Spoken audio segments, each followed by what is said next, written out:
Welcome to Hail Varsity Radio, the voice of Husker Nation. Insight, opinion, expertise, with the biggest and best names talking Nebraska across the state. Join the show on Twitter at Hail Varsity and at Schmidt_radio. Call in at 402-466-ESPN or 1-800-825-5865. Here's Chris Schmidt.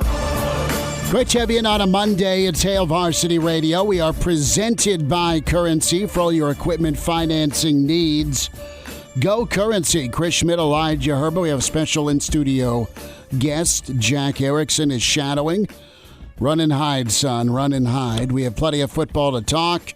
Nebraska-Minnesota thoughts. The first hour open for you if you still care about the Nebraska football season. Morbid curiosity. We'll dive into the sitting head coach, the interim head coach, versus some of those guys that got bowl eligible, and what's really happening with the Nebraska coaching search. Numbers to dial up can join us on Hail Varsity Radio, 466-3776, 466-3776. Toll free across the state where you hear us, 1-800-825-5865. Can email the show, Chris at HailVarsity.com. Give us a follow. Find us on Twitter at Schmidt_radio, at Herbal Essence for Elijah Herbel. And we are streaming live, so can interact that way on ESPN Lincoln's Facebook, ESPN Lincoln's Twitter, and the Hail Varsity Radio Twitter at HVarsity Radio. It is Michigan week. The spread is 29.5. Not good. What was worse, the second half of Nebraska outscored 17-3 by the Fighting Flex.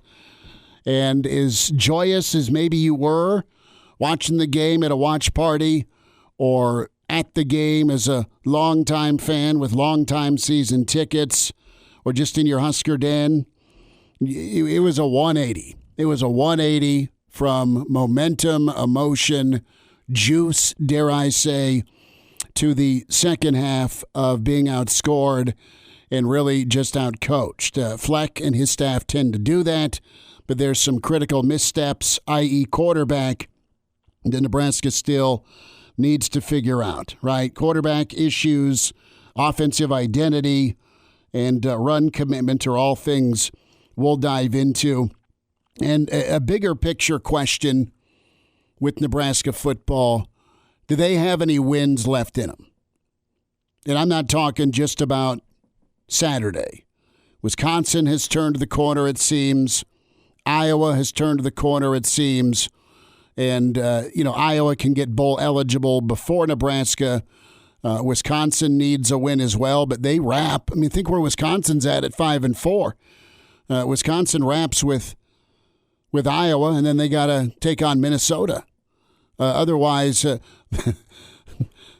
that job interview may turn sour for old Lenny, and Wisconsin could go elsewhere. So take your thoughts and calls and emails as well, but just really a deflating result for Nebraska football, Elijah, and you shouldn't be judged on one quarter, one game. You've got a body of work if you're Mickey Joseph. And here's the true wrestling match that's going on if I put myself in Trev's sport coat. I'm evaluating. I see some really good things. I also have to consider the context. I mean, look at the hand you're dealt. And now the dreaded November Big Ten injuries have reared their ugly head, at least a quarterback spot that makes your offense and what Whipple wants to do and likes to do more viable. You haven't gotten into any crazy weather yet, but you saw instances of trying to throw the football if you're Purdue. You saw instances of trying to throw the football if you're Ohio State. Stroud was 11 of 26. Ohio State had to go under center with a double tight end and counter their way to a 21-7 win against 1-8 Northwestern. So November is going to show up. The weather's going to change. It's going to be garbage trying to throw the football half the game if you're going into the wind, it screams necessity of a run game.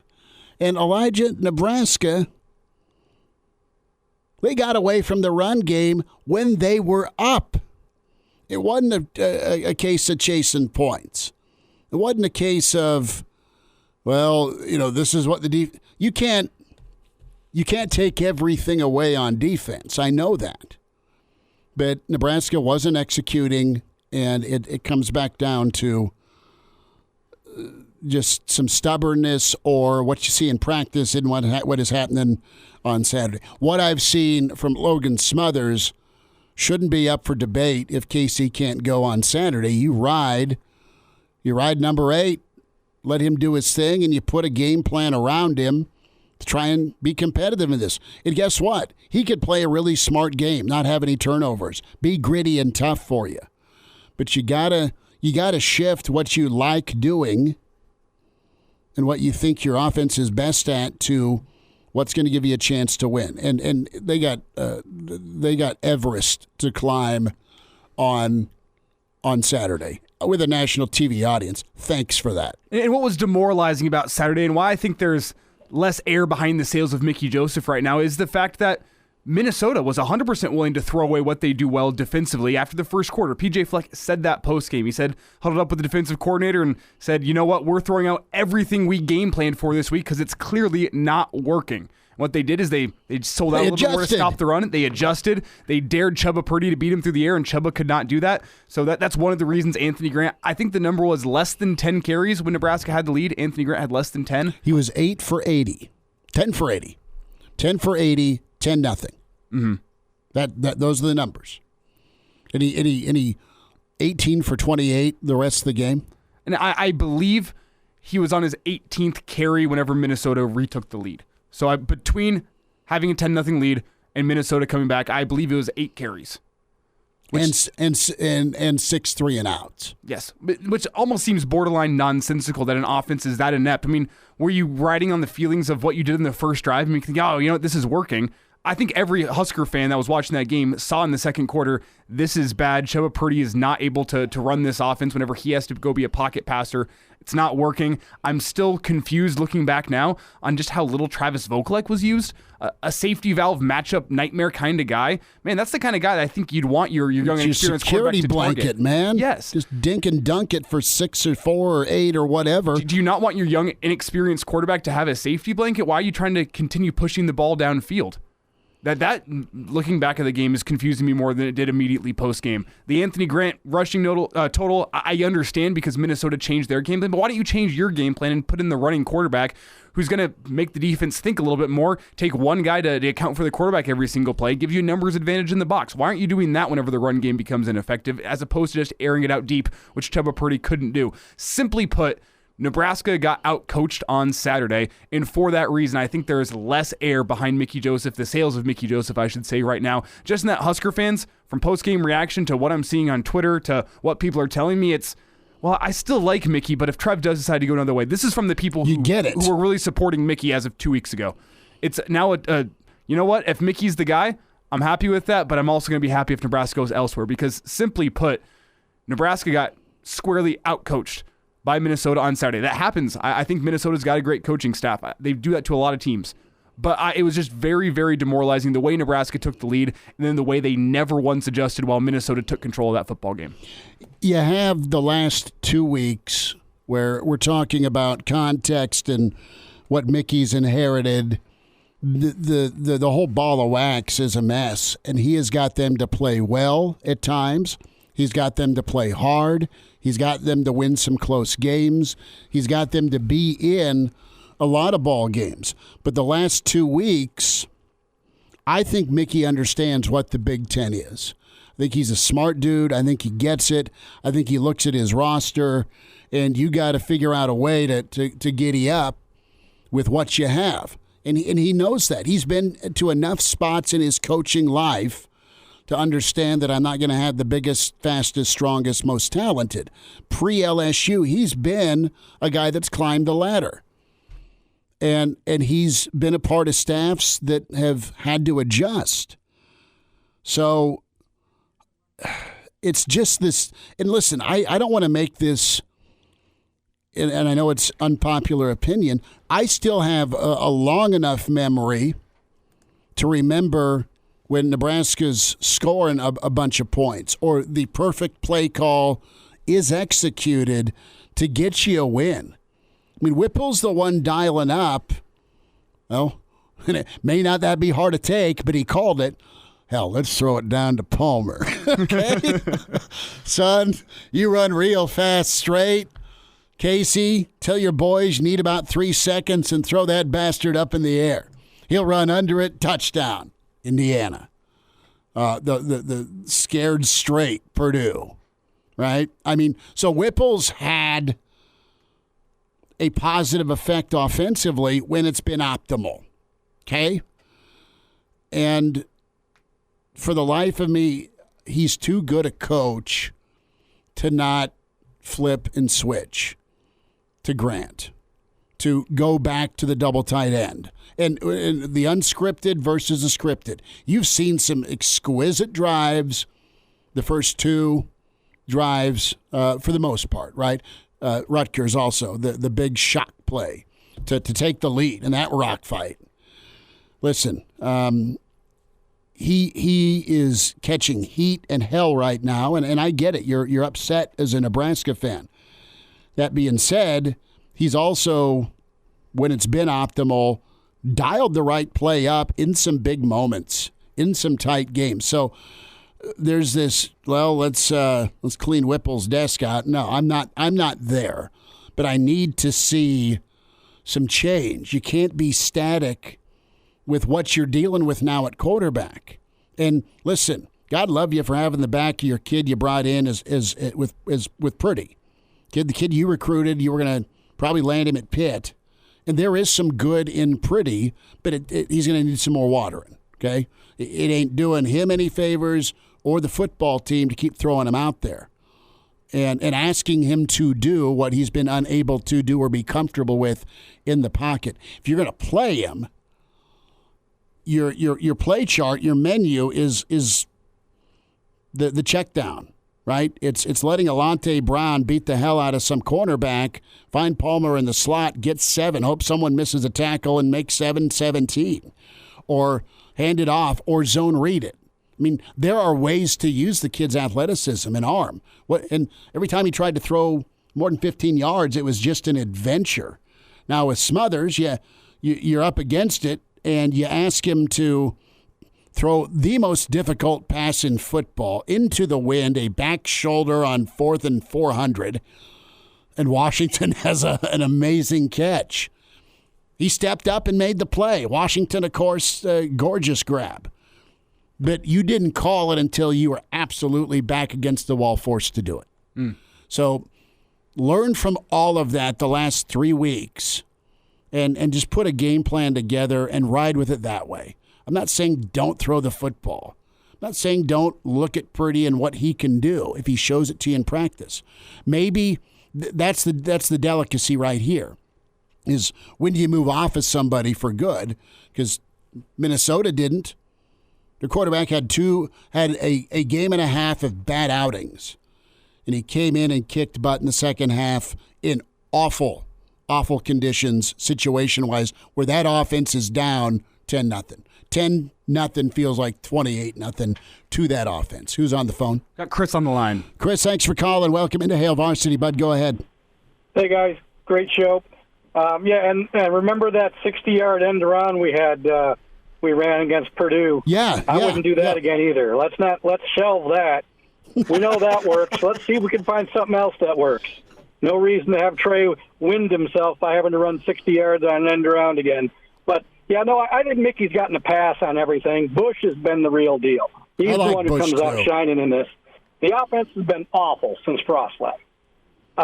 14 points. Do you think it's awful? Do you think it's awful? Do you really think it's awful? I think it's been inconsistent. I'll give you that, but I don't want to. 14 points in 4 games or less. Well, but I mean, 14, Purdue. 14, are you forgetting 13, are you forgetting the Purdue game?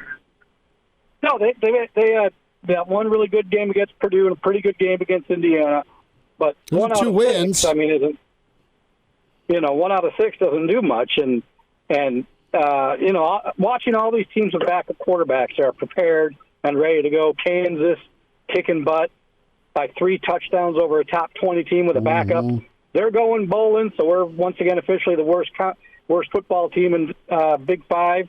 The only team that hasn't made a bowl since 16. So, and all these teams with backup quarterbacks getting it done.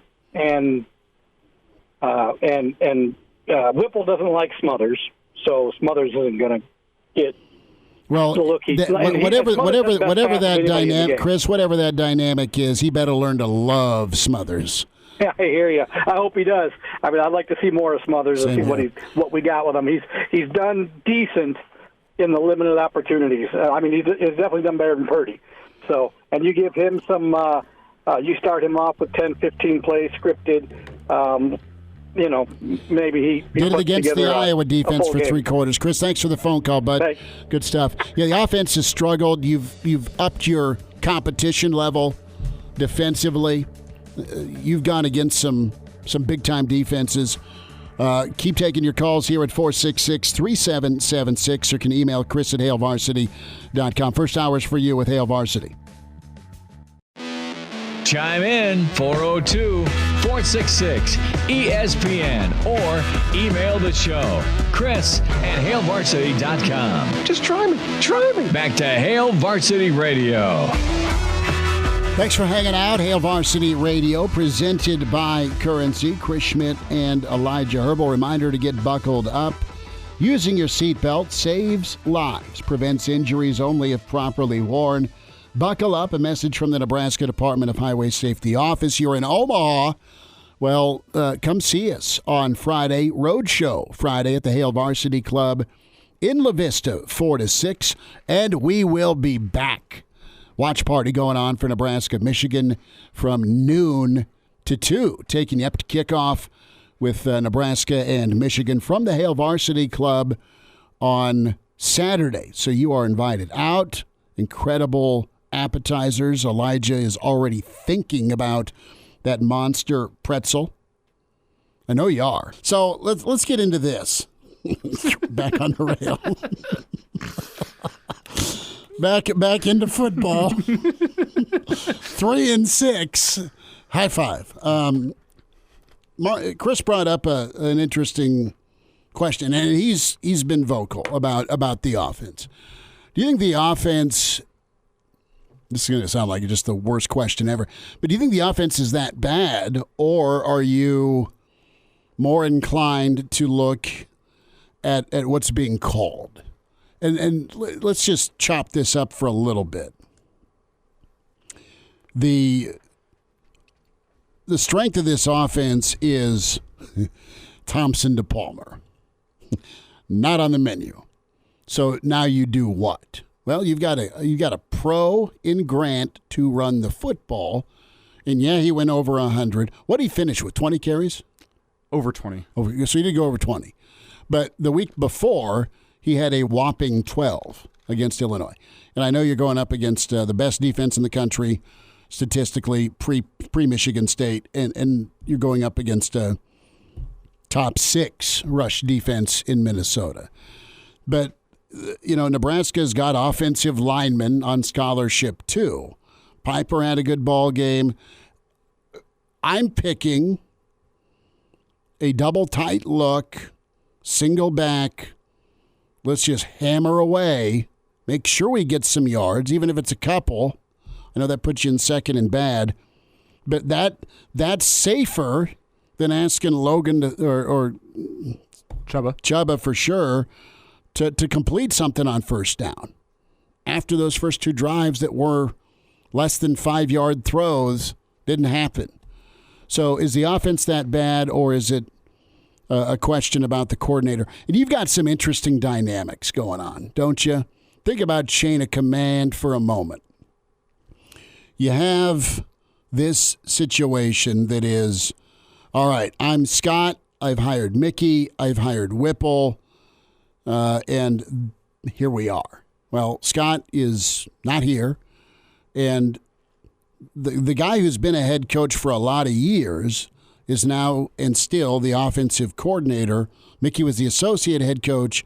He got promoted. rightfully so. Now, and there's been coaches we've talked to, what's Whipple's end game? Go make some money, leave Pitt, and maybe get another head coaching job? Or just come in, run my offense, let's see what we can do. Let's have some fun at a blue blood like Nebraska. And I don't know. I'm not in the locker room. But Mickey's a guy that is not afraid to communicate. He's quite capable of communicating. Is Mickey a guy that can sit Whip down? We kind of joke about it, but that talk needs to happen about what they can do and what they want to do offensively and what's allowed to be done. You got to put your kids in the best position to succeed. And if I'm Whipple and I'm looking at it, well, what do we do? If I'm Whipple, thought bubble, what do they do well on offense? Occasionally they give the quarterback enough time to find Trey Palmer. There's been some glimpses of the run game, Elijah, but not enough consistency. And then you're screwed because it's 2nd and 3rd and long with a backup quarterback and 2 tackles that at times against really good edge rushers get dominated. Mm-hmm. So you're at 3rd and long with an inexperienced quarterback, and that's part of your 6 consecutive 3-and-outs. So you got to really figure out what you can live with and survive on offensively. That's his job. But it's also Mickey's job to tell Whipple what he wants, what he's seen, and I think the Chubb experiment as a starter needs to fade away. Mm-hmm. What I'll say about the offense, since Frost has been relieved, and I know Jeff's been in our comments here talking about Mark Whipple, why was Mark Whipple hired, all that. He kicked butt for Pitt. Did great for Pitt. He's a good offensive coordinator. He's not a good offensive coordinator with a substandard line and a backup quarterback. And I don't know how many are. But there's another factor, too. So, you look at it. It was a marriage with Frost, simply put. Whipple comes from that Northeast, the origins of the spread offense. If you know anything about the spread, it kind of originated from the Northeast with guys like Leach, guys like Chip Kelly, guys like Mark Whipple. It originated from there. They're from the same tree of offense, Scott Frost and Mark Whipple. And you add in the fact Mark Whipple has previous head coaching experience of his own. He's been around. He's seen it all. It was a guy that had an offense that was similar enough to Scott's and provided mentorship to Scott in that part of the job. Now Scott's on the way out, and this marriage between Mickey Joseph and Mark Whipple is not one that was ordained. It's one that you're dealing with now. You have to live with what you got. And when I look at Mark Whipple, he does what he does, and that was an offense that was designed for what Scott Frost liked to do well. I do what I do, get the hell out of my office. Mm-hmm. That's what I envision. And whenever I look at what Mark Whipple has done since Scott was relieved, I give it a C-. Now, if you're a straight A student and you have a C- in one of your classes, you look at that and you say, that's awful. Better be organic chemistry. But what I'll say is Nebraska's not a straight A student. Not right now. Whenever you got C's across the board and you're just trying to graduate, a C- ain't too shabby. It's enough to win. It's enough to get you that graduation. And you have to figure out what you can do well in that class just to ensure that you graduate. And right now, Mark Whipple is not doing what he needs to do in that class in order to graduate. In order to graduate, Nebraska needs to run the football. They need to find ways to get themselves a numbers advantage in the box. I look at Logan Smothers, and I say, why do you not give the threat of the run every single play, make the defense account for that? That gives you a numbers advantage in the box for Anthony Grant. I just don't think that that's what he wants to do. That's what he likes to do. The thing is do you want to win football games or not? And I think the past 2 games should have showed Mark Whipple that Chubba is not your guy to run your offense. That's not the way you're going to graduate. That's not the way you're going to get wins as a football team. You have to do what you're uncomfortable with. If you're a good offensive coordinator, if you've been around the block, you got to start adjusting and making things happen, even though if it's not how you like calling your offense. Start calling upon all that experience that you have. How many years in the coaching industry does he have? 40 plus? Yeah. Are you telling me you've never once had a quarterback run system? You've never seen a quarterback run system? How about the fact you've never had to go win big ball games or be competitive with a backup or a third team quarterback? Between the NFL and college, you've had to experience that. And maybe it's never gone your way. But still, you got to make the change. Email in Chris@HailVarsity.com. Chad in Hastings says, by the way, watching Bama, If anyone still wants O'Brien as coach, they should take a breathalyzer. With that running back that they have, they should be rolling over teams. But they've got the same problem as Nebraska, old school pro OC that doesn't want to run the ball unless they have to. Whipple is so old school, a passing pro-style coach. He doesn't want to run it, even when it's working. Nebraska gets into games with 2 running plays repped, and then those get stopped in the game. There's no going back to a different run play. It's drop back and throw it 40 yards. It comes down to preference. It comes down to comfort.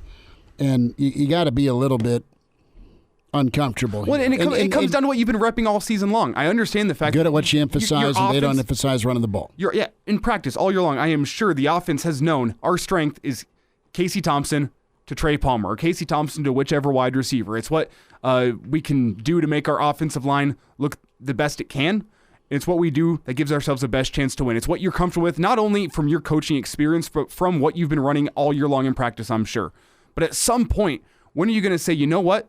It's not working right now because of the guy we have behind center, and I, as an experienced coach making all this money, need to start figuring out a way to bring out the strengths of this guy in a game. And Mark Whipple, to his credit, did it for one drive. The strengths of the offense were emphasized for one drive against Minnesota. Minnesota made adjustments. Nebraska never did. Now, is that because Nebraska hasn't been repping these things all year long? Potentially. But you got to figure something out. You can't keep slamming your head into a brick wall. That's insane. It is, and I'll play devil's advocate here. He probably just doesn't trust the O-line to run it when they have to versus when you want to. And I don't think he necessarily trusts getting into that mode of let's be run first. I don't think he wants to, but he needs to be told to. Mm-hmm. And that has got to happen for Wisconsin. That's got to happen for Iowa. And you got to get real comfortable with it, hell or high water against Michigan. Because your task on national TV, you're on ABC, not because you're 3-6, because you're a monster brand. You're going to see eyeballs. People will watch that game. It's Michigan, it's Nebraska. And you're going to need to hold on for dear life in that. Okay? I mean, it could go downhill real quick because of how good they are and where you're at. So you better figure out a way to be competitive. And I thought I'd never say this, but give me a little Bill Callahan at USC where you just get out alive and it doesn't look as bad as it could be. We'll get to more of your comments. Hail Varsity continues, presented by Currency. And now, back to Hail Varsity Radio. Back with you, it's Hail Varsity. We're presented by Currency. Chris Schmidt, Elijah Herbel. Jack Erickson shadowing. He's fielding phone calls right now on fantasy football. Check his fantasy football YouTube channel out. Good stuff. And true or false, he may or may not have a Santa outfit that he rocked at Southwest game. He was Santa with all his little devious elves in the student section. It was quite funny last year.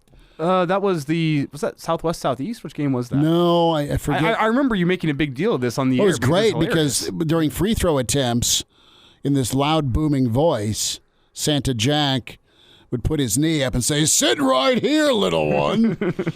And it was quite good. I believe the Santa outfit's been passed on. 466-377-6800-825-5865. Reacted to Minnesota and what they did to Nebraska. The question of how bad is the offense.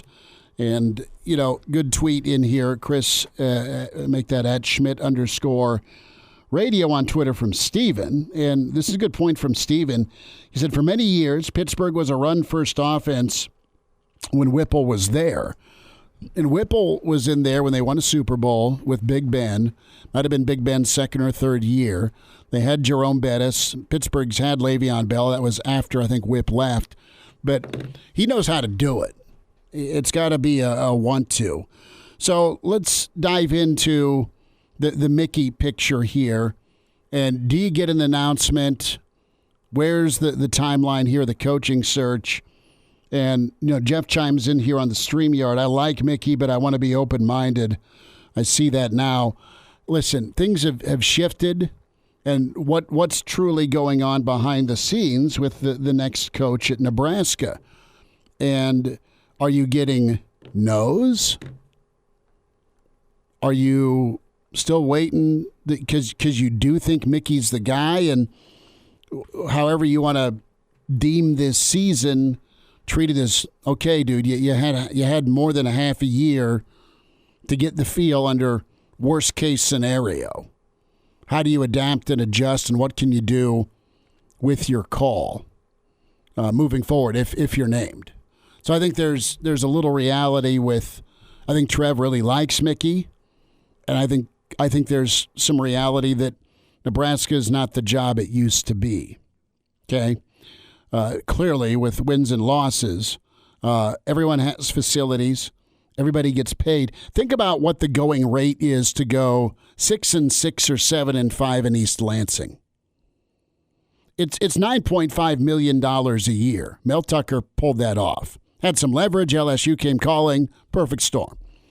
What about old Jimbo down at A&M? They lost again. They got housed at home by Florida. Is he 3-6 now? Yeah, A&M's 3-6. He's got a guaranteed, you can't fire me because I'll walk away with 90, is it 90 or 100 million? It's just under 100 million. Just under 100 million. So that's that's your going, there's your range. Your going rate to go 3-9 or 6-6, maybe with a bowl game, if you're Michigan State, is going to be $8 to $9 million. And if you're Lance Leipold or Kleiman or Fickle or O'Brien or Rule, who's sitting on $65 million, do you want to jack with it? Auburn, right? Are you going to get into a bidding war with your top candidate who may want to get back in, whoever that is? Let's just say Mr. X. Do you want to make a boatload of money at Auburn with recruiting base up the wazoo? You got to deal with some psycho boosters, but so what? Better chance to win and get fired quickly. Or do you want to come to Lincoln and need to know the Midwest and need to be able to sell Nebraska in a league that you've not been good at in 7 years? So it's not a, we love it because we grew up here. Some of us grew up going to games. It's wonderful. Ain't that case now? Some of you would rather do something else on Saturdays. You're getting effort and attitude, and you're getting heart and soul poured into it by Mickey, which is great. Bush is doing a hell of a good job. But it's still a 3-9 season. Who's with us? We got Pete on the line. Pete, go ahead. Thanks for calling. Hey, how you doing today? Good, man. Thanks for the call. If I understand it right, Hurrdat got most of the snaps during the week. Is that correct? None of us are there, but he got most of the one. I think it probably started out as even reps split, and then you veered towards who you think or who you wanted to go with as the number one quarterback, which was Purdy. Okay. I believe the coach said that Purdy was going to get most of the reps during the week. I could be wrong. But anyway, I thought Logan Smothers got better. And one of the things that I don't think you guys brought up, maybe you did, but I thought there was an awful lot of drop balls. I don't think those receivers and tight ends really helped Smothers out. I thought he threw the ball better as the game went on. Mm-hmm. I think he's got a stronger arm than people give him credit for. And I am not a Whipple fan. Any decent coordinator will take what you have to play with, and you'll develop a plan with those players, and you have to have an eye for the talent and an eye for what they can do. And it seems to me that they script plays, they practice those plays, they do pretty good on script plays, and then they fall apart. That's not a sign of a good coordinator. And he might be smart, but it's kind of his way, and I'm going to do it the way I want to do it. And here's another point you didn't bring up. The poor defense is out there on the field for so long, They can't hold up in the third and fourth quarters. Pete, thank you for the call, brother. You're muffling a little bit, but I hear what you're saying. The defense got rocked and rode in the fourth quarter, and that is a byproduct of going 3 and out 6 consecutive times. No, absolutely. No, I mean, it's amazing what happens, Elijah, when you get a little confidence and rhythm if you get to stay in. And they sure as heck hung with. And listen, this isn't beat up pretty, dude. I hope the kid has a great bounce back. I hope he has a great career. I hope he learns from it and gets better. I think he's a talent. It's just not going well right now, and it's that baptism by fire. But with Pretty, it's amazing what happens when you leave a kid in and let him get in the flow of the game. And there were moments that you could have gone. Nebraska's done this 2 weekends in a row where they waited too long to go to Smothers. Okay? And you need a why on that. Why? Because you can't wait any longer if you really truly want to go win the ball game or be competitive on offense. Try and move the ball somewhat. At least hold on. You may not score, but at least hold on to it for a little bit. Who's with us? We have Moose. Moose, thanks for calling. How's the salsa, brother? You know what? I'm a little biased, but it's really good.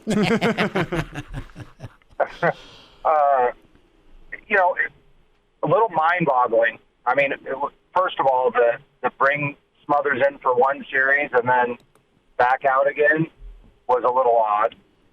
I'm not sure what was happening there. You don't need to look any further than the other side of the ball on Saturday to see somebody adjust on the fly to their backup quarterback. They weren't running the same offense against us that they started the game with. Matter of fact, they were working the offense perfectly suited for Smothers. I even saw a little tweet from Papa Bear Smothers talking about how that offense Minnesota went to with their backup was basically what Logan ran his entire high school career. So throw it deep, keep it on a zone read, or give on a zone read, and let's roll the pocket and dump it off to a tight end. Pocket. Exactly. And then those deep shots open up. Heck, the deep shots used to open up when we were strictly an option offense back in the day. I hate to go back to that. Wide open. I don't understand it. I think it's time to throw the stereotype that Smothers is your runner and Purdy's your thrower out the window, because it doesn't appear to be. I think Pete had a good point that Smothers is a lot better thrower of the football than he gets credit for. But it was a little bit mind-boggling. Yes, the defense is out there way too long. You can't have 6 consecutive 3 and outs. I just never in my life thought I'd see that. And it's like you said, it's not what it used to be. Does anybody want to come in? Maybe somebody that wants to prove themselves that they can do it, that they have that much confidence, because, other people have facilities, other people have money, etc. But it's a good place. The NIL's working. I'm hoping we can find somebody, if it's not Mickey, that has the confidence to come in and say, I can do it there, and I'm going to go show I can do it there. Moose, good stuff, brother. Thanks for the phone call. Quick timeout. We'll wind down hour 1.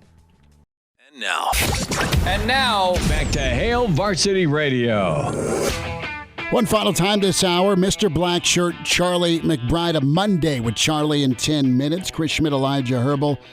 And a reminder that Currency brings you Hail Varsity Radio. For all your equipment financing needs, go Currency. A lot of good shows and ball games on the horizon. Red Zone Tickets is where you go. Selling fun since 2001. Do you have tickets you want to buy? Do you have tickets you want to sell? Husker football, volleyball, NFL action. You're going to check out Creighton Hoops this year. Red Zone Tickets, theater, College World Series concerts. It's all right there for you when you log on. RedZoneTickets.com. They are local. They're great folks. And they are out of Omaha, and they've earned that A-plus Better Business Bureau rating. With a 100% guarantee on all orders, you'll receive authentic tickets. And think about the customer service aspect, man. You don't want to get jacked around if you're trying to get to go say Dave Matthews. You don't want to get jacked around if you're coming down to see Nebraska end the streak against Wisconsin a week from Saturday. So the answer is simple. Red Zone Tickets RedZoneTickets.com. Create memories that last a lifetime. Cross off that event on your bucket list with Red Zone Tickets, RedZoneTickets.com. So Leach got loose. We've got the Pirate coming up next week. That'll be fun to spend time with him. And he went to an oldie but a goodie when it comes to calling out his wide receiver core. I'll get in trouble for this, I'm certain, but where instead of playing hard and getting a first down and getting a play, then, you want to sit behind a shade tree, eat a fish sandwich, and drink a lemonade with your fat little girlfriend. And that's what we're shooting for way too often, I thought. When can we relax, making judgments on plays? And, and it definitely bit us pretty hard, and it certainly created some obstacles we had to fight through. And, it'd be a lot better if we'd meant to do that in the first place. I wish I could tell you we did. So the Pirate was up on Auburn. They had a lead. That was nice. Next thing you know, you're fighting like hell. You take your foot off the gas pedal. And what happens? You got to go to OT against Cadillac and Company, and that would have been a devastating loss. If you're on hold, stay there. We'll get to more of your emails, and we'll get Coach McBride's take on Minnesota, the quarterback situation, the black shirts, and Michigan that looms. Hour 2 on the way with Hail Varsity, presented by Currency. Welcome to Hail Varsity Radio, the voice of Husker Nation. Insight, opinion, expertise, with the biggest and best names talking Nebraska across the state. Join the show on Twitter at Hail Varsity and at Schmidt_radio. Call in at 402-466-ESPN or 1-800-825-5865. Here's Chris Schmidt. Back with you, Hour 2. It's Hail Varsity Radio. Be sure to get the podcast of Hail Varsity Radio. Spotify, iTunes, Google Play. Subscribe. It won't cost you a dime. Also, the YouTube channel with Hail Varsity. If you want to see our pretty faces, you are brave, but can do it that way. We're streaming here on StreamYard with ESPN Lincoln's Facebook and Twitter. And then the Hail Varsity Radio handle at HVarsity Radio. Chris Schmidt, Elijah Herbel. And, of course, we're presented by Currency for all your equipment financing needs. Go Currency. We welcome in Mr. Blackshirt. Another Monday with Charlie. Coach Charlie McBride joins us. Coach, how's the weather up there in Michigan? Well, it's windy, and there's a few, leaves laying around. I think I've raked the same leaves a couple of times. You don't let them blow into the neighbor's yard? Yeah, I tried. I did blow, and then they blew back in mine. So you're out there with your old black shirt hat on, and you got a rake in one hand, and you got your leaf blower in the other, and then you got Mother Nature's wind behind your back. I mean, that's a trifecta right there. So I didn't know what to take of that the black shirt thing where they just dropped it. So Yeah. I don't know whether that's dropped for good or whatever it is, but it was, I don't know, the way they handled it along from the beginning. Not Mickey's group, but way back when we started with different coaches and everything, and nobody even knew what it was or cared about it. So you just wonder sometimes what. I know Scott. He didn't care about it. He was, more interested in what the offense was doing, and so we'll see what happens sometime. Well, I would note that all the defensive players this week did have black shirt stickers on the back of their helmets. Now, it doesn't mean that they had their black shirts, but all of them, starters and I believe backups included as well, all had the black shirt sticker on the back of the helmet. That did pique my interest. I don't know what that means, though. Well, that was what we did a long time ago when we had the black shirts. They had a thing on, the way the NCAA or at least the Big Ten was working. They didn't allow anything on the back of the helmets, and I think basically, I just went down there one day and we had these little, skull and crossbones stickers on the back. And I told them, forget it, just put it on there anyway. And they never did say anything. Son, who puts the sticker on your helmet? They knew they were on there. Go talk to Coach Charlie, Commish, if you got a problem with it. So, all right, the first half was good. I mean, it was really good. You're a 16-point dog, and Nebraska's up 10-0. The second half made many cry. And Coach, I want to get your perspective on it. What did you think of Saturday? Well, I don't understand. I mean, it just seemed like it. At halftime, either we've come out and done well, and now at other times we've come out and just completely folded. I mean, it's kind of hard. It's kind of hard for they're switching quarterbacks and doing. I understand all that, but they came out with their quarterback and he did their backup quarterback who's a freshman and did a great job. And and listening to the head coach talk today, they prefer their second guy along with their first guy. Mm-hmm. I mean, he doesn't get quite as many reps, but he gets a lot of them. And I think sometimes that pro football stuff gets in your head, and you're only working with one guy, and they're all temperamental. If you take them out of the game, they all whine and cry and moan and stuff like that. And, football's football. But I think it's important that they learn, along with the starter, because they're going to be doing it someday. But I think just, in the second half, whether they think 10 points, getting 10 is enough, or I don't know what their thinking is. I mean, it's strange, and but I think they came out and played like they could play also. I think they came out and decided they were just standing around in the first half a little bit, and they started moving their feet around a little bit, and they didn't want to get beat. Mm-hmm. They have a chance to maybe get to the Big Ten finals part in the West, but they got a bowl game they're looking at and everything else, so they really had to do it, and that's what they did.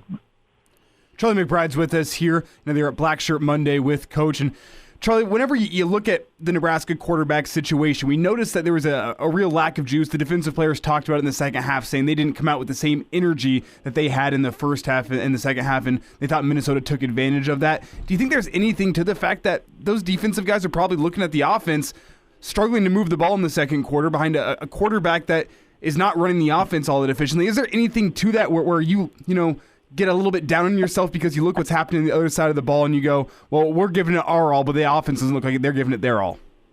Well, when you start moving quarterbacks around, it's always kind of a little troublesome. I mean, it's not really if the quarterback has played a lot, in past years, or doesn't have any problems. But when you have a new quarterback, and then you start switching those quarterbacks with other, in the backfield, and then that there is some guessing, and there is something the coaches have decided something on the sideline, that they didn't, the one that they thought was going to be the guy, they change it to another one, and I don't know that part of the game because I'm not there, and I don't know what their thinking is.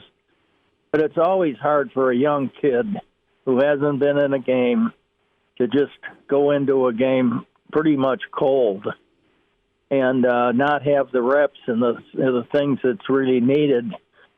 And that's pretty much why if you look at when I keep saying about having 4 stations. Our second team quarterback was taking it almost as many snaps as our first team because they're doing the same thing, and they're just switching and going from, outside run and pass to inside run and goal line plays, which is also some inside passing stuff, screens and things like that. But they're not doing that, so they're switching off with the one station. And that's they just don't get the kind of repetitions that you need. Charlie McBride's with us, Hail Varsity Radio, a Monday with Charlie. Coach, do you think Nebraska isn't confident in leaning on the run? They don't want to run the football. What's your read on that? Because Nebraska ran early and often and well enough. Now, Minnesota got better. I know they did, but what's your read on that?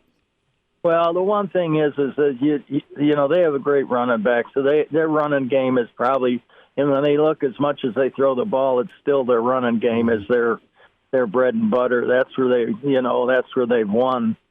The back is a great back, and they're going to use him as much as they can without really getting him hurt or something like that. But he's pretty durable. I know he's been hurt, but this year it seems like he's really a durable kid. And but the thing that happens a lot of times with football is quarterback situation is there's all kinds of different kinds that develop, and there's all kinds of temperaments involved in it, and that's the hard thing about it is some kids are strong and can wait their turn, some kids can't, and that's where you don't know what's going on. You don't really know what they're thinking. And sometimes when they're not getting their turn and they go in, their attitude isn't like it should be. No, I get that. But do you think Nebraska should have or could have stuck with the run a little bit more? Yeah, when you got that kind of wind and everything, I mean, it's, that everybody had the wind problem. I mean, you could see it. I mean, Purdue they lost the game. They couldn't throw the ball. Yep. I mean, that's their game. And I listened again to their head coach today on his conference, and that's one of the things he brought up was they're a passing team, and the weather doesn't fit a passing team, and that's why Tom and years has gone over, and that's why we ran the football is because of this kind of weather. What? And you get this wind and things, and it's tough. All right, I'm going to ask you about Michigan now. Nebraska heads to Michigan, 2:30 kickoff on Saturday on ABC. How do you stay in this one if you're Nebraska? Well, the players themselves got to understand that they're being criticized by everybody. I mean, I saw a thing on today where the players at Michigan were laughing at Nebraska. Where'd you see that? I mean, they were about playing them. Well, it was on the news. Okay. They were they were laughing, and I don't know exactly what it was about, but apparently somebody mentioned something to them, and they just kind of the guy said something on the news. He kind of said that they were laughing about Nebraska or something like that, having to play them. So that last time we played there, they put it to us. But you're gonna if you're gonna give up, I mean, this you can play well as hard as you can play, and if you lose in one of these games, supposedly you're 30 points down already anyway. You're gonna come out ahead, really. As far as what people think, and you might as well make them look bad. I mean, the thing is that you can, I mean, and I'm telling you, you can get after these guys and have some fun. And that's the whole key to the thing is go have fun, play as hard as you can play, and that's it. And the score will take care of itself. But if you don't, you're just going to be embarrassed. Mm-hmm. Coach Charlie McBride's with us here on Hail Varsity Radio. And, Coach, to flip it around from a Michigan side of things, you've definitely had games where, I'm not sure you were checking the Vegas line, but you've had games in your past where your team was a 30-point favorite against somebody. How do you keep a team fired up from Michigan's point of view? Or is this a true trap game whenever you see that you're up 30 points on a team? Well, I think when you're talking about when one of your goals is to win the national championship, I think that's where we started. I mean, you can win you can put it the conference. Is that all you want to do? Win the conference? Hey, We got our goal, now change it, and it doesn't seem like that's fair. And we've had the national championship as a goal every year, and sometimes just won the conference. We didn't get to the final thing. And so I don't, every coach has a different philosophy on things, and that's the hard part, because if I was at practice every day and could watch what they're doing, I could probably answer your questions a lot better. But again, I'm just saying that these players are gonna the ones that really care are gonna play like heck. You watch and see. And some of these guys that want to go on and try to play at the next level, they'll really be looked at in a game like this on how they react. And so that's something else and that begins. They start looking at kids when they're sophomores. Okay. Because all of a sudden you can't change overnight. A zebra doesn't lose his stripes, I'll tell you. Coach, about 90 seconds. What'd you think of LSU and Alabama? Did you see the end of that one? Yeah, I didn't get to see the end of it, but I'll tell you what, there's a good example of a team that this year's a little bit down, and it's understandable. It's not like you're supposed to win every game that there is. You're going to have a year where things aren't just perfect. I mean, it started out, what the guy get?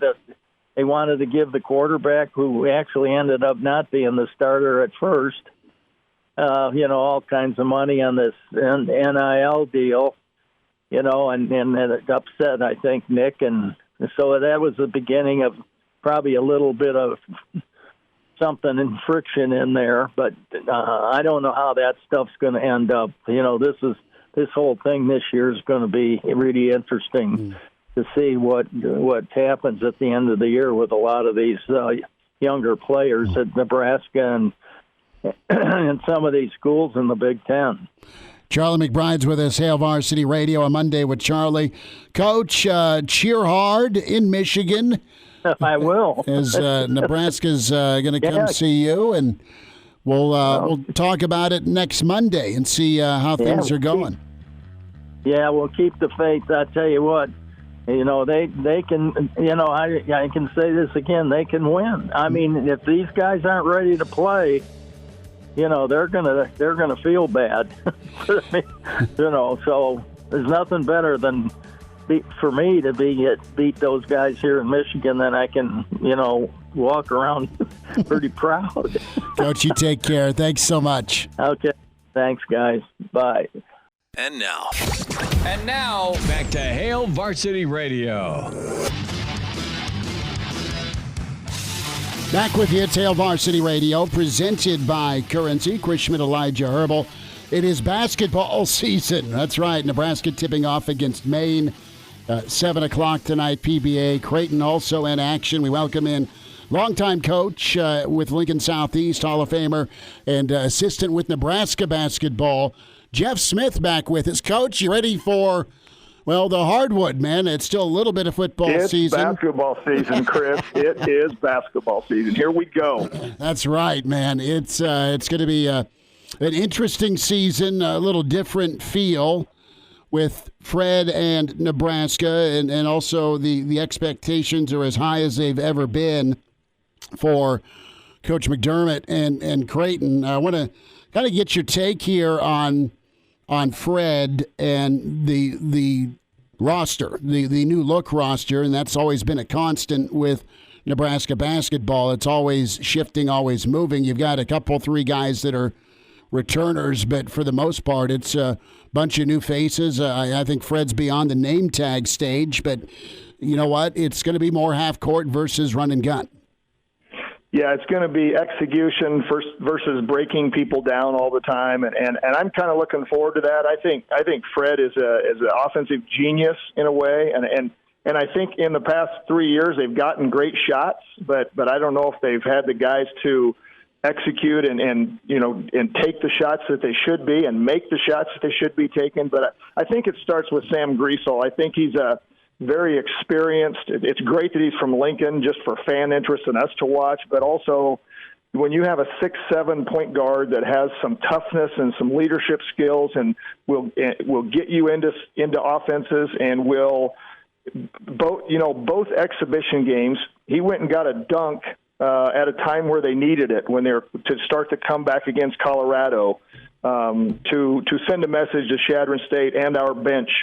And he can post up instead of breaking people down, he can post up at times. And so I'm kind of excited to see what Sam does at the point for us as far as the leadership, execution, point guard goes. We have to see how he does against, Big Ten, Power 5 speed and quickness.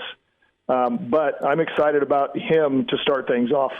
Let's spend a minute on Sam and his mentality. You and I got a chance to see him at East, and phenomenal. So excited for him to go play ball at North Dakota State. Even more excited for him to come back to Lincoln with his size. But, when it comes to translating, Nebraska's had their share of point guards under Fred that are just freak athletes, guys that can shake you, some guys that can get to the rim.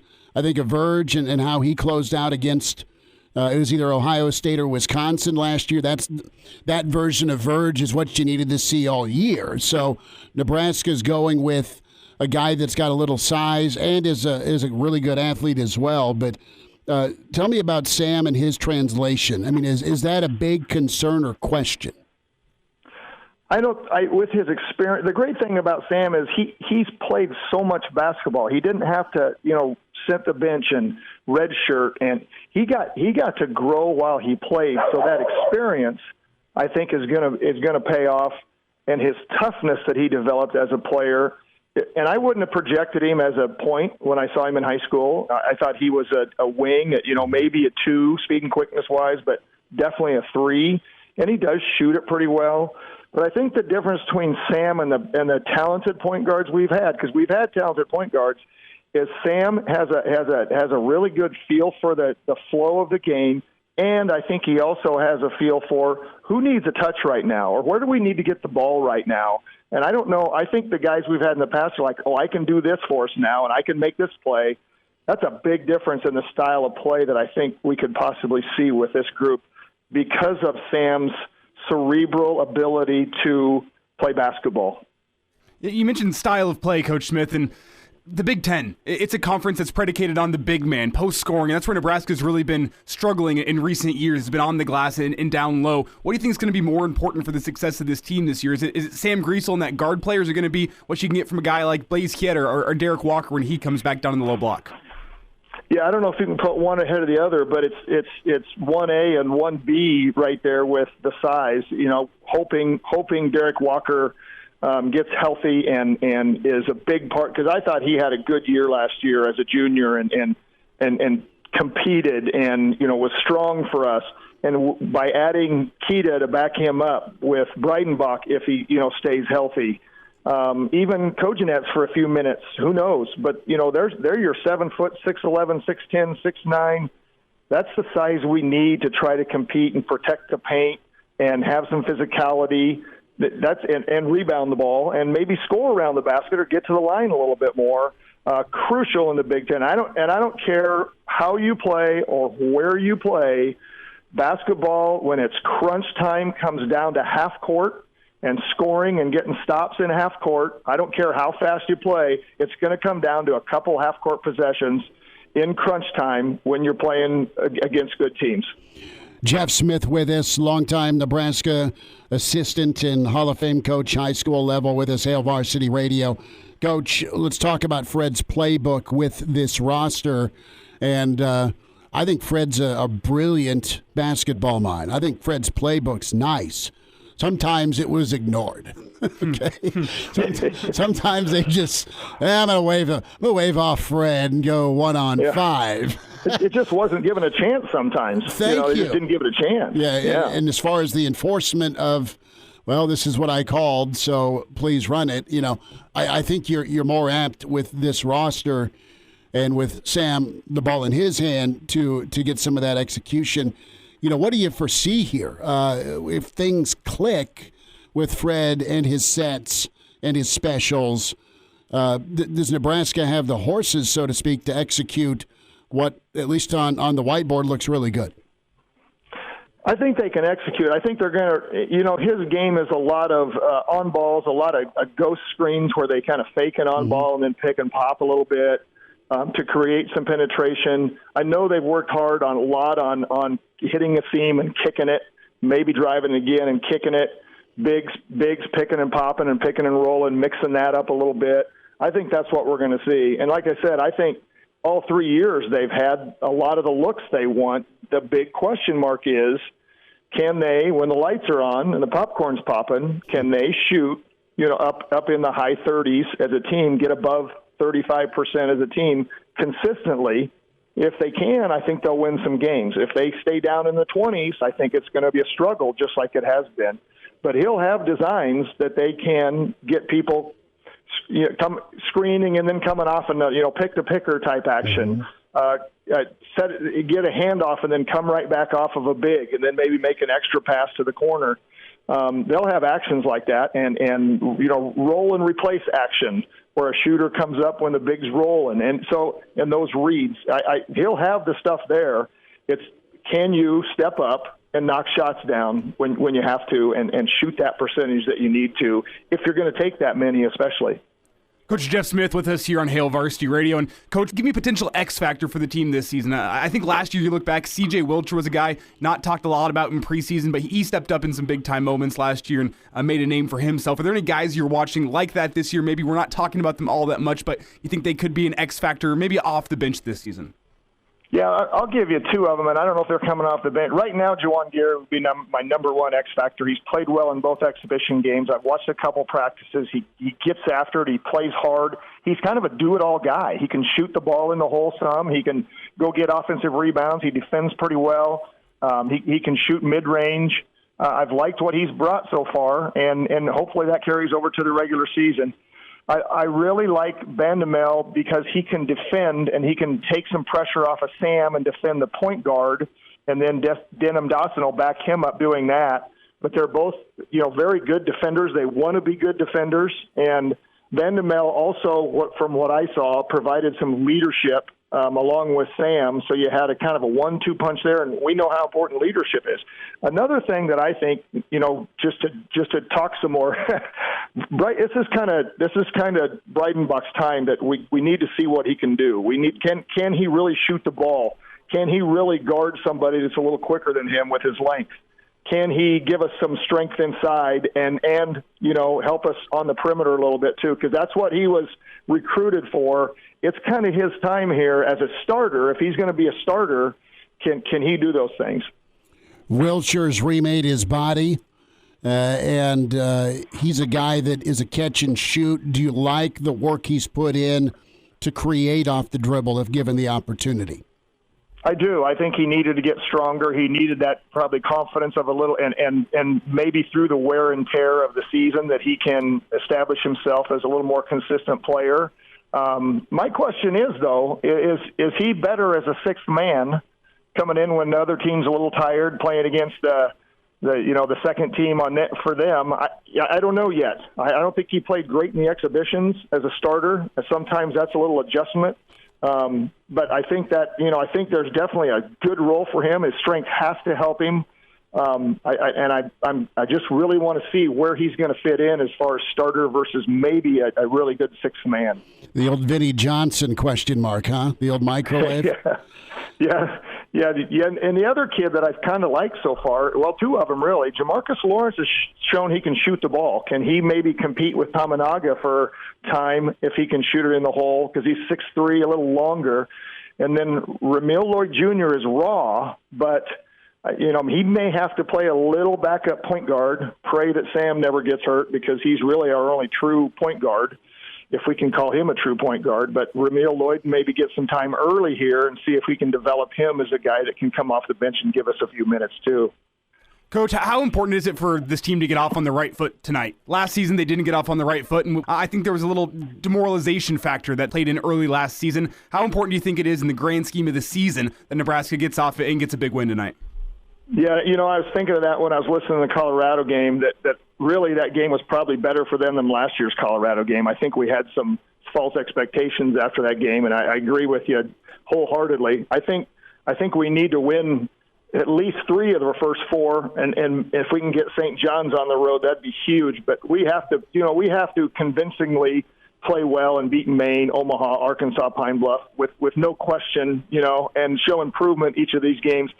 Take a shot at St. John's. We really need to go into that Oklahoma game 3-1 or 4-0 with some confidence that we're going to make shots and how we're going to play. And the other thing we kind of ignored talking about is they're emphasizing defense. I've gone to a few practices. Coach Linzer and Coach Howard, they are working their tails off on the defensive end. They've kind of changed their philosophy to a no-middle philosophy. I like what they're trying to do, and they are definitely emphasizing it. If that carries over, that can keep you in some games and give you a chance and put some strings, some stops together if you're in a little offensive slump, and maybe steal one that you maybe wouldn't have last year. And now, back to Hail Varsity Radio. Jeff Smith with us, Hail Varsity Radio. Coach, a win total, expectation, and I don't like going here, but Fred's said more than once he knows it's an important year. Yeah, it's hard. What's hard is that we could be better than we were last year, and in our league, it might not show up as much in the win column as we think. I mean, I'd give anything to go 500 and just get in the NIT and get in a tournament, and Fred starts really building it here, knowing what he's knowing that they're all more guys recruiting on staff and getting players that fit into Fred and the Big Ten a little better. I'll hope for 15, but you look at the schedule and you look at Creighton's schedule, same thing. There's some games on there. You were part of a build, though. I mean, you and Coach Nee to, the glory years of tournaments that were. You guys made tournaments after tournaments after tournaments. You 4 out of 5 the run, but you've seen what it takes build wise, and it's really, you hit on it. It's got to be about fit and then fit in your league, and the Big Ten's just murder. Yeah, we fit we recruited to the Big 12, Big 8, and then Big 12 well. Danny did. And we had pros on our team, and you have to have some pros on your team if you're gonna be a factor in these conferences. That's just the way it is. And the other thing we had some local kids that cared a lot about the program and didn't put themselves first. They put Nebraska first, and our teams got along pretty well when I was there. I know they had that one year where they weren't happy with some things, but. That was one little blip. When I was there, and we had, Piakowski and Chubbuck and Tony Farmer and Rich King, and those guys liked each other. They played for one purpose, and that's why we won games. They took it kind of step by step. We got to get better in our league first. Now we need to go win a tournament championship. Now we got to get in the NCAA tournament. We just kind of took those steps and reached those goals, and then all of a sudden. Shoot, that one year we were a 3 seed all of a sudden without even, didn't even know how good we were, But yeah, it can be done. It definitely can be done. You get the right kids in here and make good decisions on recruiting and get them to play the right way and understand your league. Coach, Creighton is favored in the Big East. They are uber talented. There's a lot of Final Four whispers. Coach Mack's done a great job, and that bullseye is on them. They've threatened before. They've been a really incredible program. That being said, tell me what you think of this year's Jays and that pressure on their shoulders. Yeah, you ask yourself, can they handle the hype? They're going to be the hunted this year. They're not a sneaky mid-major anymore. They're in a Power 5 league, and they're favored to win that league, and they're in the top 10. There's going to be people hunting them. I think they lost a little leadership last year, but I think Shireman's going to bring that right back in for them and help with, because I think some of their guys are not. I don't think Nimhard's a real bold verbal guy. I don't think their post is a real bold verbal guy. Kaluma's not a real bold. Kalkbrenner's not a real bold verbal guy. So I think Shireman can kind of save them with leadership, but they are just super talented and deep. You do kind of wonder, is one ball enough? You got Sharif Mitchell coming back off injury. You've got Trey Alexander, who was unbelievable down the stretch for them with Nimhart when Nimhart and Sharif were hurt, but now they're all healthy. Kaluma's, there's NBA talk with him. Kalkbrenner's, picked to be an all-conference player. They had Mason Miller was a redshirt last year that wants to play. They've got a kid, Francisco Farabello from TCU, that is 38% three-point shooter that I know is going to want to play. They have the pieces, and I trust Coach Mack that he will get them to play the right way and put the team first. But sometimes that can be a challenge when you have this much talent and only 5 guys can be on the floor. Well, the Huskers and the Blue Jays squaring off here in a little under a month, I believe. Is Nebraska and Creighton going to renew that rivalry? Coach, before we get you out of here, who is Coach Smith's choice to be Nebraska football's next head coach? Wow. You had to ask me that question? Had to put him on the spot. It's going to hang up. Oh, wow. That's the theme of the next 2 weeks. It's you can just throw something at a wall if you don't know. Geez, I don't know. I kind of like the Kansas guy. If we're not going to do Mickey, because I do think if we have just a little time, I think Mickey might be the new style of coach that, look at Deion Sanders. I know he's maybe not a great football coach, but do you think he relates to the kids? Do you think the kids want to play for him? Mm-hmm. Can he develop into that? And I think he knows the game pretty well. Obviously, he's lacking some head coaching experience. We see that. But is he the new type of coach that can be really honest with kids and motivate kids, and they want to come play for him? They're going to run through a wall for him, and he can surround himself with a good staff. If he is, I'd hate losing him, and he goes on and is real successful. But I also think Trev's in a tough spot because, there's a lot of pressure that this has to be the right hire. And I just like what Leopold's done at Kansas in 2 years, and he's competing with the top teams in the Big 12. And I think that just impresses me. He's won everywhere he's gone. His lines of scrimmage get microwaved enough to be good sooner rather than later. And they're physical, and their offense is fun.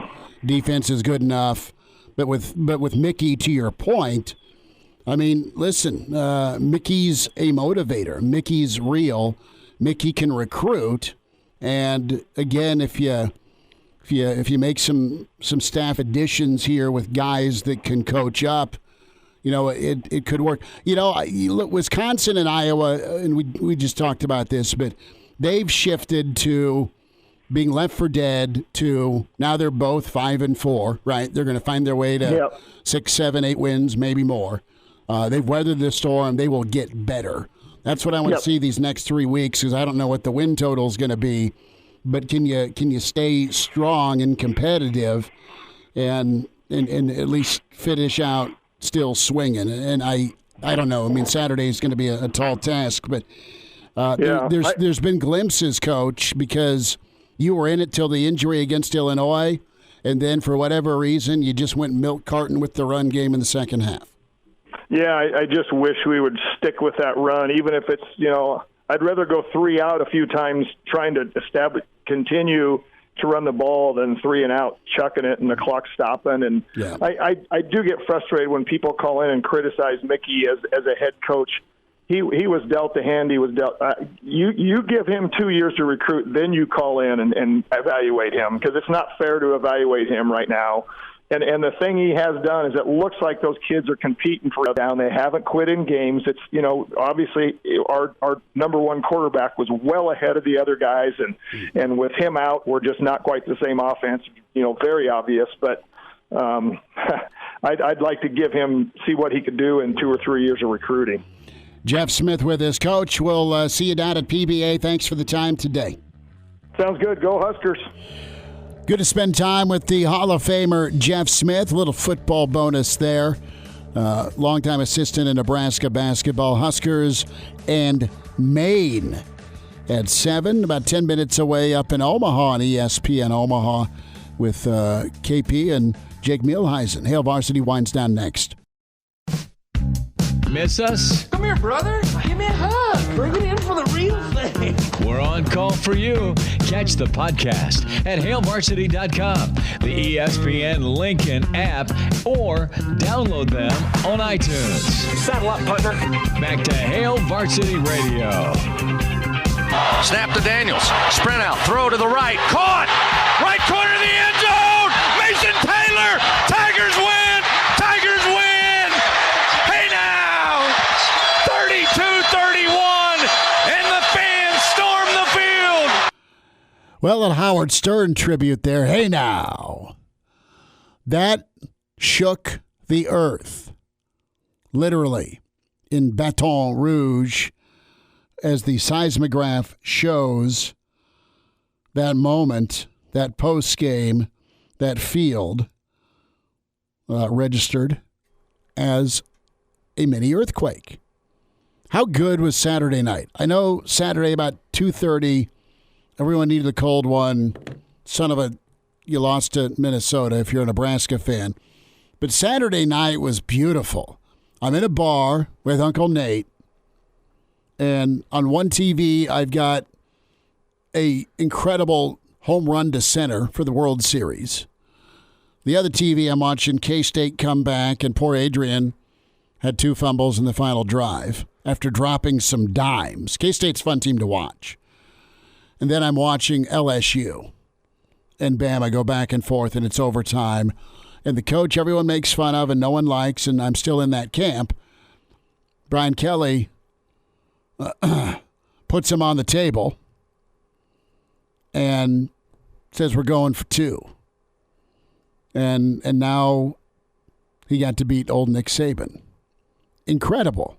This college football season, it's been fun. I think it's shaping up to be one of the best of the past decade, probably the best since the college football playoff has been instituted. Because I can tell you who the top 2 teams in the country are, I think. But you're still watching everyone else. Beyond that, I don't know, and I'm still watching everybody. I mean, between spots 5 and 15 in the top 25, it's anyone's game. Like it's any given week type thing. Well, anyone can win. I don't know what to think. It's incredible. The old Big 12 every week has had great ball games.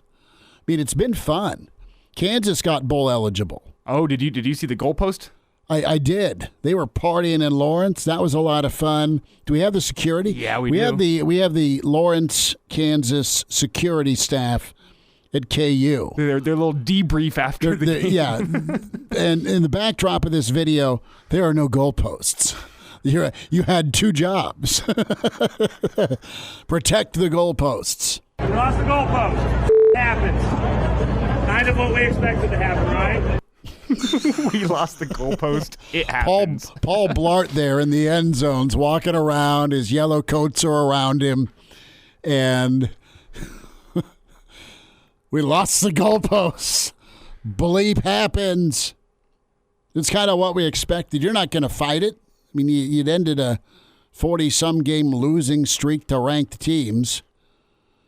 And Coach Leipold doing his thing, baby. Credit to Kansas. Fun. No GoFundMe needed to replace the goalposts. Absolutely. Goes down as a very embarrassing moment for Tennessee this season. Now that they were don't kid yourself. GoFundMe for the goalposts. Their AD just wanted to.